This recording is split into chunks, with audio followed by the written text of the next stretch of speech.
በዘይሴ ማህበረሰብ ላይ የደቡብ ኢትዮጵያ ክልል መንግስት ህገ መንግስቱን ማስከበር በሚል ሽፋን የኃይል እርምጃ እየወሰደ ነው ሲሉ የፓርላማ አባል ከሰሱ።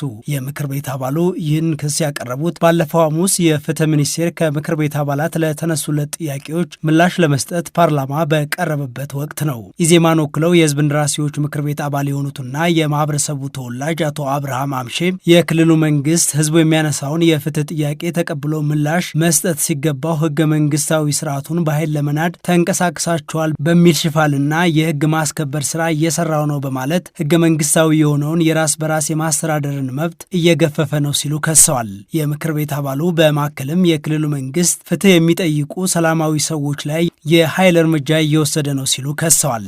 እነዚህ የህዝብ ህገ መንግስታዊ መብቶች በአድሏዊና ኢፍትሐዊ አሰራሮች ምክንያት በተጣሱበትና በሚጣሱበት ሀገር ውስጥ የህግ በላይነት አይከበርም፣ የመልካም አስተዳደር ስርዓትም አይሰፍንም። በብሔሮች ብሔረሰቦችና ህዝቦች መካከል በማናቸው መልኩና ሁኔታ ፍትሐዊነት፣ እኩልነትና ነጻነት አይኖሩም። የህዝቦች ፖለቲካዊ፣ ኢኮኖሚያዊና ማህበራዊ ተጠቃሚነት በአግባቡ አይጠበቁም። የሰላምና የልማት እጦቶች ይከሰታሉ። ግጭቶችና ሞት ይበራከታሉ። በአሁኑ ወቅት በአንዳንድ ክልሎች በተለይም በደቡብ ኢትዮጵያ ክልል መንግስት ህዝባችን የሚያነሱትን የተለያዩ የፍትህ ጥያቄዎችን ተቀብሎ ፍትህን መስጠት ሲገባው ህገ መንግስታዊ ስርዓትን በኃይል ለመናድ ተንቀሳቅሰዋልና የህግ ማስከበር ስራን እየሰራው ነው የሚል ሽፋንን በመጠቀም ህገ መንግስታዊ የሆነውን የራስን በራስ በነጻነት የማስተዳደር የመብት ጥያቄያቸውን በሰላማዊና በዲሞክራሲያዊ መንገድ ለረጅም ዘመናት ለመንግስት ሲያቀርቡ በቆዩት በዘይሴ ብሔረሰብና ህዝብ ላይ በራሱ የጸጥታ ኃይሎች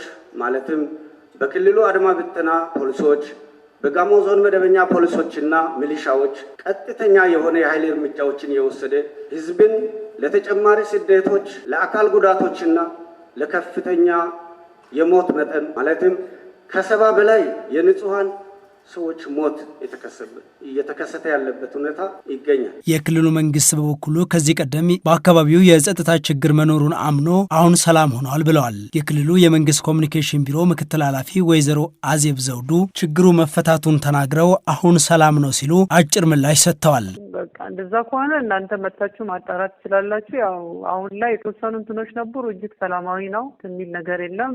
ቼክ ማድረግ ትችላላችሁ። ሰላም ነው። በአካባቢውም ቀጠናውም ሰላም ነው። እዝራት ያለባቸው ያለውን እጅግ በጣም ሰላማዊ የሆነ ነው። ደቡብ ኢትዮጵያ ክልል ቦች ሲኖሩ መሀል ላይ የሚፈጠር ነገር ቢኖርም እዛ ፓርላማ ከተነሳ ጥያቄው ፓርላማ ላይ ምላሽ አግኝቶ ከሆነ እዛ ቼክ ደግሞ ቦታው ድረስ ምንድነው ያለው የሚለውን ነገር ሚዲያ ባለሙያ መጣችሁ ቼክ ማድረግ ትችላላችሁ። እሱን ቅሬታ እንግዲህ እዛ የቀረበለት አካል አለ እኮ የቀረበለት አካል እነሱ ስፔሲፊክ አድርገው ክልል ነው የሚመለከተው ነው ያሉት። ለዛ ስለሆነ ነው የደወልነው። በዛ ከሆነ በአካል ቼክ ምናደርግ ይችላል። የፍትህ ሚኒስቴር ወይዘሮ ሀና አርያ ስላሴ በበኩላቸው በሰጡት ምላሽ የብሔር ብሔረሰቦችና የቡድን መብቶችን በህገ መንግስቱ በተቀመጠው መሰረት ምላሽ እየተሰጠ ነው ሲሉ አስረድተዋል። በተጨማሪም መሰል ችግሮች ሲያጋጥሙ በፌዴሬሽን ምክር ቤትና በክልሉ መንግስት እንደሚፈቱ አስረድተዋል። ከክልሉ ያለፈ የተናጠል ጥያቄ ሲመጣ ግን የፍትህ ሚኒስቴር እንደ አስፈላጊነቱ ከክልሉ ጋር ተመካክሮ መፍትሄ እየሰጠ እንዳለም የፍትህ ሚኒስትሯ